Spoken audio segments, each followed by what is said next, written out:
Welcome to the 7-day slim down preparation video or portion. So today we're going to talk about how to prepare, how to do our measurements, and then about the food just a little bit.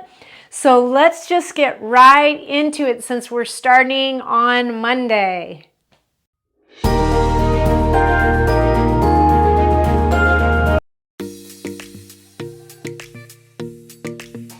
The measurements are going to provide us with a matrix or a beginning point so we can see where we started from, and then we'll be able to tell by the time we're done not only how we feel in our body but what has taken place on the outside. Weight alone is really not a good measurement because we're going to be getting rid of a lot of water weight and we're going to be teaching our body how to convert fat into energy. So if you have a tape measure, amazing. If you don't, that's okay. You can just use a string and then use your ruler to measure how long the string is. Either way will be fine.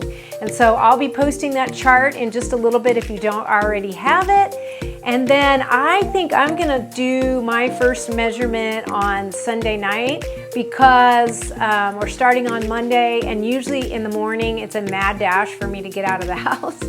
So I'm gonna do mine Sunday night, so be looking out for that measurement chart. Either a tape measure or a string will work just fine.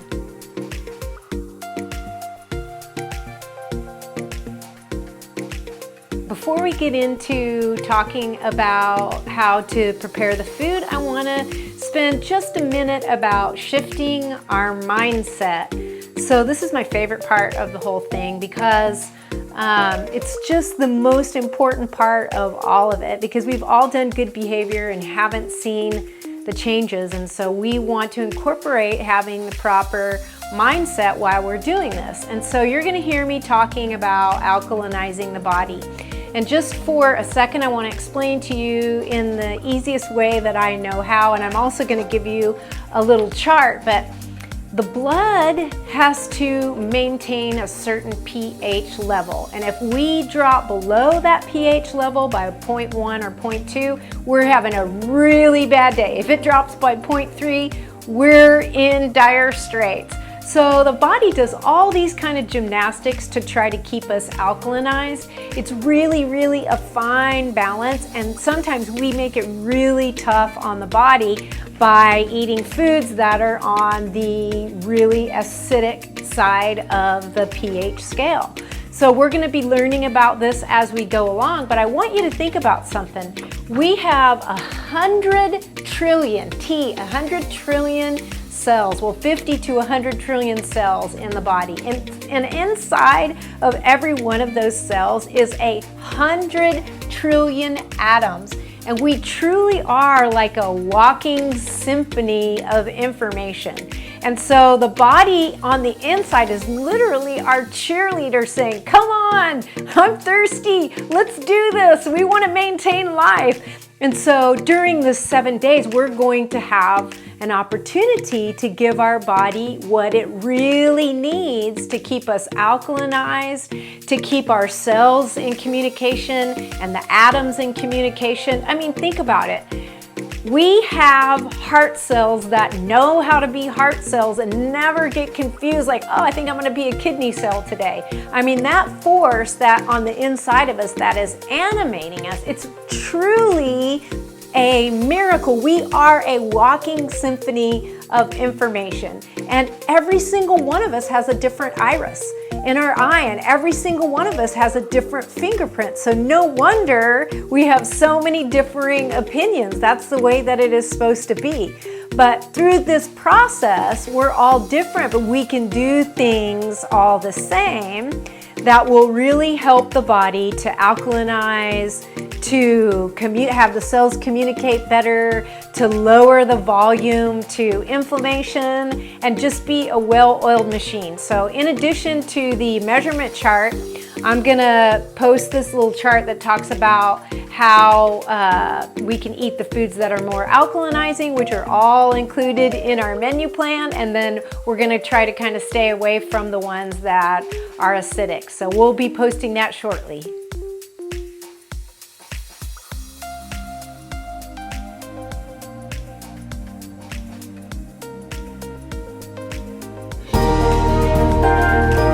talk about the food. I have a whole conglomeration of things here in front of me, and I'm not gonna talk about them in any particular order, but I do want to start with water. So you'll notice that I have included a recipe for water. Water is a huge part of it. I mean, when we're born, we're 80 to 90% water, and then when we die, most people are 70%, and they look like an old map. So with all the lines and wrinkles, and a lot of it is because of chronic dehydration. So when we're dehydrated, the body can't flush out toxins, and we are going to be doing some detoxing with all of these nourishing foods and things that we're going to be doing. So water is really important. So how you figure out how much water you need is you take your weight divided by 2, and that equals the number of ounces at a minimum that you need to drink. So if you weighed 160 pounds divided by 2, you would need 80 ounces.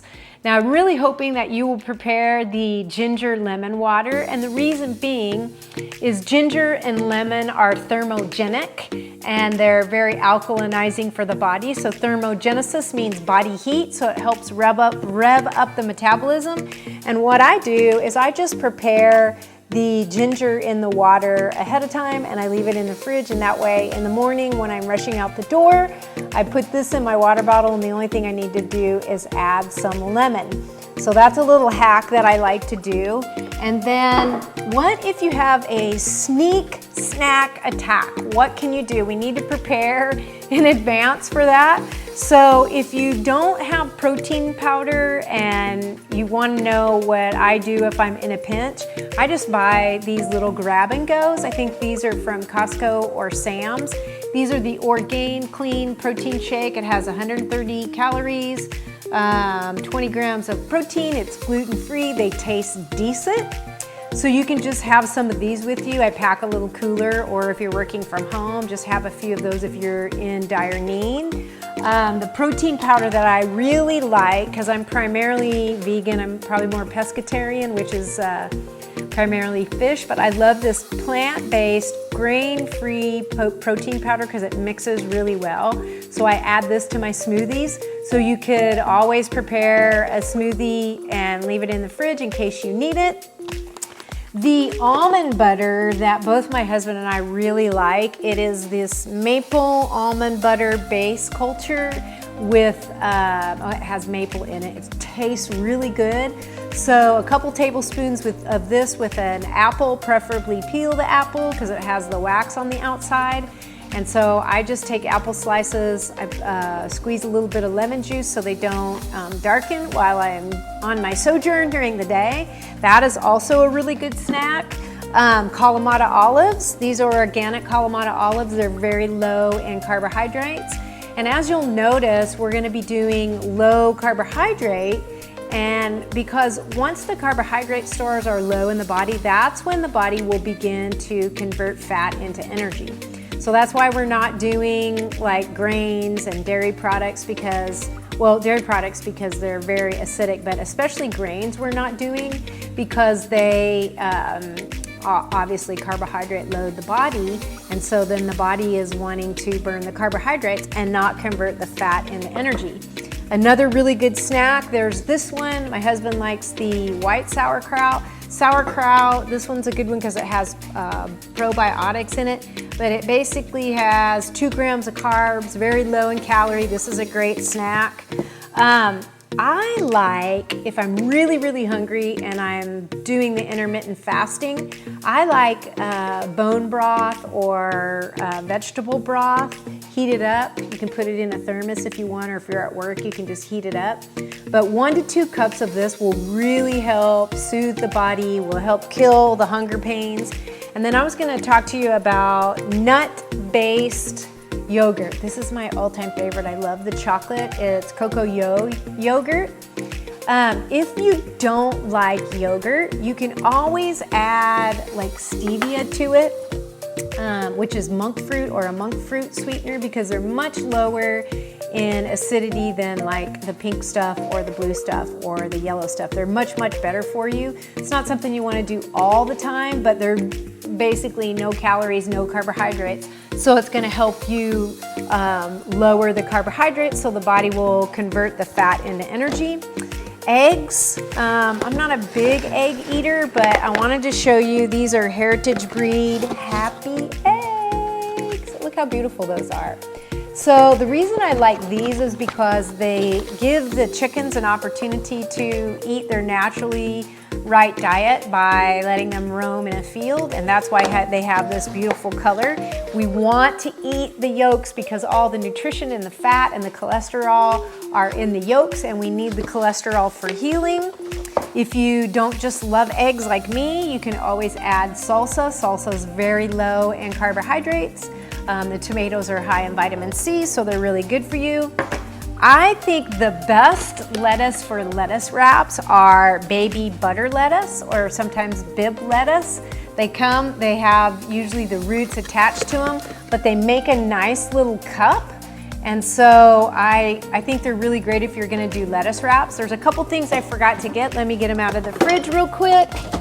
I love these things. They're called jicama tortillas. You can get them at Sprouts. They are a tortilla made out of jicama. They're only 8 calories. They're very low in carbohydrates. So what I do is I take my lettuce wrap, and then I put this on the inside of it, and then I fill it up with whatever I'm going to be eating. So last but not least, I'm gonna be talking about some more stuff tomorrow, but I did want to mention, with the intermittent fasting, a lot of people do some kind of caffeinated drink in the morning, me included. Unfortunately, I love coffee, but I can't do it because it really gives me acid indigestion. But if you like coffee, just make sure you're doing a fattening type creamer, one that is maybe non-dairy. I like this one a lot. It's called Better Half Hazelnut Coconut Creamer with Almond Milk. It's really, really good. If you're like me and you can't do coffee, I do a nitric oxide supplement called, it's a powder called Orgain. It's a Sport Energy Wild Berry. It has electrolytes, and then the bee causes the body to release nitric oxide, and we're gonna be talking more about that. And then I put a organic MCT powder with it, or you can do MCT oil to get the fats, good for the brain. It helps the body learn how to convert fat into energy. And then also I like a green tea. You know, green tea is really healing for the body. I always get out of the habit of drinking it, so I'm gonna make a concerted effort this week to drink more of the green tea. The health benefits are vast. And then also there was one other thing I wanted to talk to you about is almond milk. I know there's a few of you, one of you named Pea Cakes, that doesn't like nut milk. This one is a good one. It is a 3 Trees vanilla bean almond milk, and you can just add, if you need to, add a little bit of monk fruit with it. But this is a really good one because it only has organic almonds and vanilla extract and vanilla beans.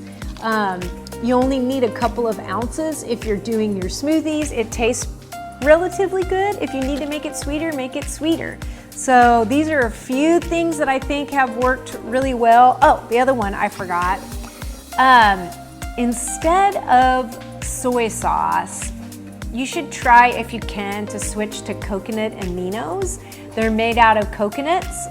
Soy sauce has a lot of MSG in it. It's very detrimental to the body. This is my favorite one. It's called Coconut Aminos by Coconut Secret.